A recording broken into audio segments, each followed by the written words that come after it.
Hello everyone! So today I'm going to show you how to make Pico de Gallo. For Pico de Gallo you need half a cup of finely chopped tomatoes, 3 tablespoons finely chopped cilantro, half a cup finely chopped red onions, 1 jalapeno deseeded and finely chopped, 2 tablespoons of lime juice, and salt and pepper to taste.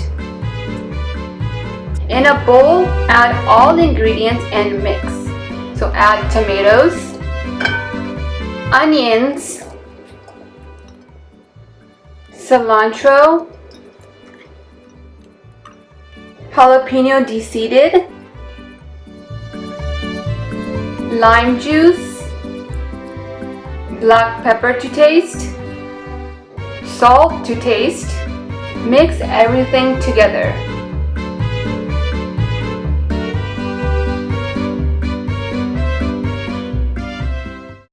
Thank you so much for watching, and if you enjoyed, make sure to give this video a thumbs up, and if you're new, don't forget to subscribe. Until next time, bye bye now.